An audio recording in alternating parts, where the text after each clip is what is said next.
Hi everyone, I'm Mr. Milestone and my channel is all about finding your passion, fulfilling your potential and achieving your goals. We're back for another episode of our Made It series where we interview people from different backgrounds, different fields. They tell us how they came up and hopefully it'll help inspire you. And I've got a very special guest with me today. He's a Labour politician, served as Member of Parliament for Tottenham. He's a published author.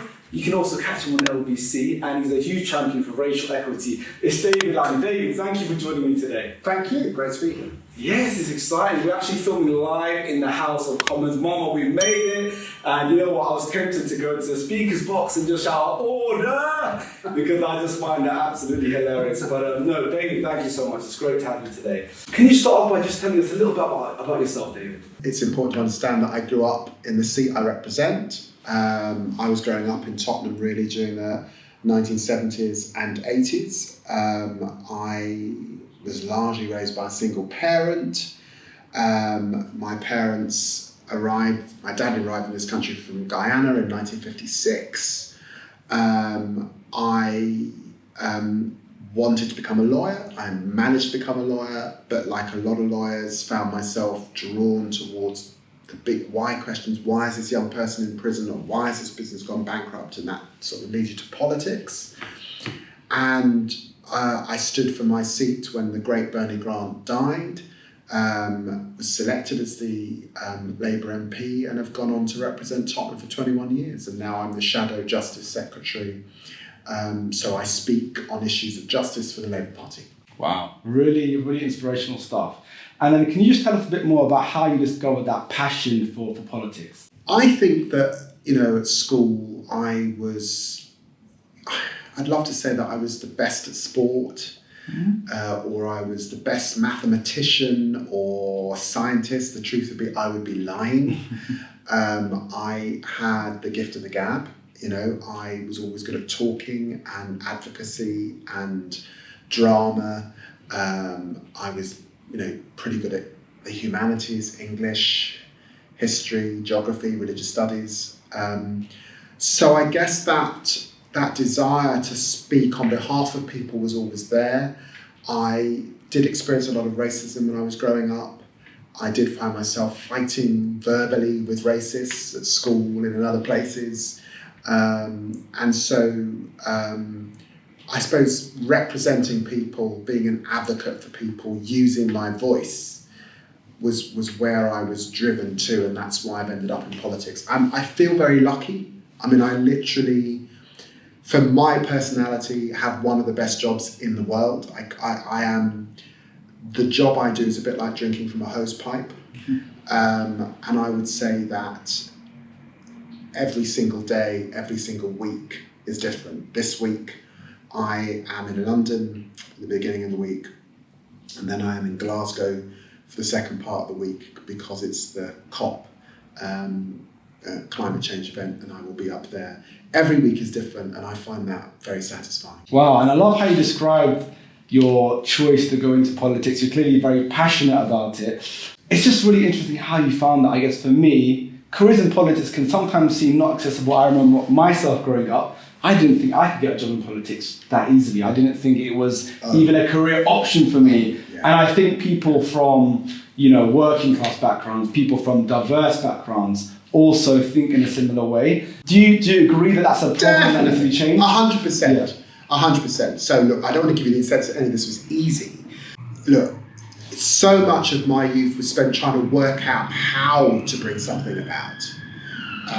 I wanted to be a lawyer because there was a show on TV called LA Law, and there was a black guy in it, and I wanted to be him. That was it.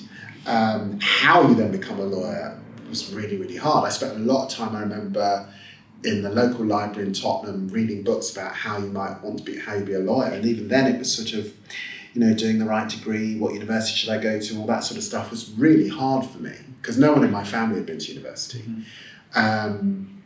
So I don't want to give the impression that this was easy. It wasn't. I'm cutting down a very short story. And politics, again, my family were a typical immigrant family in the sense that they were politically, the Labour Party on this left of the political spectrum, but but they would never have put a Labour poster in their window because most immigrants are scared because you wouldn't do that in the country that you've come from, you know. So, again, working out how to be a politician, how to get into politics. Obviously, you've got to join a political party, how to be active, how to get your name around. All of that took some time for me to work out. And I would say also, look, certainly if you want to be an MP, that's not a straightforward ambition, and there are lots of people who want to be an MP and never become one. You need a little bit of luck, because you kind of need to be in the right place at the right time. There are only 650 constituencies, so that you can't set out, I'm going to be an MP, I'm going to be Prime Minister, and guarantee that's going to come off in truth. You have to have a plan B. Yeah, it's really, really interesting stuff. And then I guess you've had a really long, successful career in politics. You're known as a champion for equity of all forms, in particular racial equity. However, are there any projects or initiatives that you've personally been involved with or pushed through that you're really proud of that you'd like to share with us now? Oh, there are lots of things I'm proud of. I mean, most recently, I'm very proud of pushing to get the contribution of African soldiers in the First World War understood, and I did a documentary for Channel 4 called Unremembered. I'm very proud of that work because the contribution of those men who died for our country has been forgotten for too long. I think fighting to get a compensation scheme for Windrush I'm proud of. I think fighting for an inquiry for those who died at Grenfell I'm proud of. I think there has been progress at Oxford and Cambridge with young people coming from diverse backgrounds and poorer socioeconomic backgrounds in the last few years. I'm proud of the work that I pushed a few years ago to bring that about. No, I think I can look back now after 21 years with this number of things that I'm pleased about. The charter, the BBC charter, and building diversity into that charter so that now you're seeing many more black and ethnic minority people on TV is again something that I played a big role in. Yeah, amazing. That's so inspirational. It's great seeing. It's great to have a politician that's pushing for these kind of initiatives. So yeah, thank you, David. When it comes to politics more generally, I think a lot of people, especially the younger generation, can, be a bit disconnected from it because I think they think, well, what difference is it going to make if I vote or who I vote for? Is that a fair perception? And if not, what needs to be done to change that perception with the younger generation about politics as a whole? Look, I think it was sort of ever thus. I mean, there's a two-edged sword to that. Yeah, young people have often find their way, in politics. There are many who don't see that this matters for me. But equally, we're living in an age where young people are very political. They're hugely political about the climate emergency. They're hugely committed to issues like race, gender, equality. And I think they recognise that they're not quite inheriting financially. Many young people can't leave home. They're not living the lives their parents led. And that's for political reasons. So actually, I find that young people are more political. They might not be party political. That's fine too. But actually, social causes are something that they're inspired by. It does take time sometimes to work your way through it, where you want to align yourself politically. But I would say, look, politics is everywhere. In the school you go to, or where you might send your own children to school one day, in the job you do and what's available for you, in the economy we have, whether you get paid sufficiently,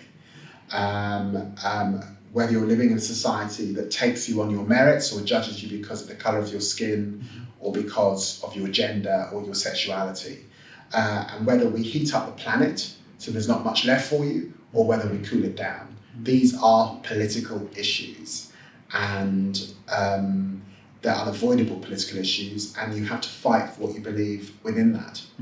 Makes a lot of sense.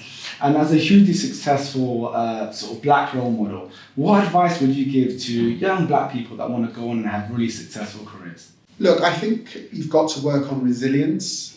It's important in the context of the UK to say that the black community is 4% of the population, which means that this is not the United States. You can get, the majority sometimes doesn't see, doesn't hear, doesn't know. So you do need some resilience. You will get knockbacks. You will encounter barriers. Build allies, work on your allies, work on those who can mentor you and support you whether it's in school, whether it's at university, whether it's in the world of work. I've had many over the years, none of whom have looked like me, that have supported me in my objectives and what I want to do. And, you know, there's a phrase, a man's reach should outstretch his grasp. And that's really a reference to ambition.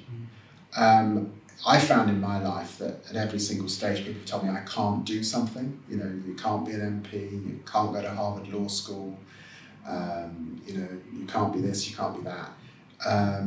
Don't let the doom mongers get you down. You know, you have to, you know, it's why I love America actually so much, because the can-do approach is more prevalent in that society than an old European one like ours. But you just got to just don't let the negative stuff get into your head and hold you back from your dreams. Ooh, I love that. I love that. Be ambitious, build allies, and be resilient. Really great stuff there. Well, David, I'm sure a lot of people watching have been inspired by you and your journey. How can they continue to follow you and keep up to date with the latest things that you're I'm pretty prolific on social media, so Twitter is probably the best thing to see what I'm up to on a day-to-day basis, but equally Instagram, Facebook, you'll find me there, and it's a great way to see what I'm up to on a day-to-day, week-to-week, month-to-month, year-to-year basis. Great. Well, thank you so much, David. It's been great having you. If you've enjoyed this, please like, comment below if you've got any questions for David, and if you want to see more videos like this, and if you haven't already, subscribe, because I've got lots more videos to come.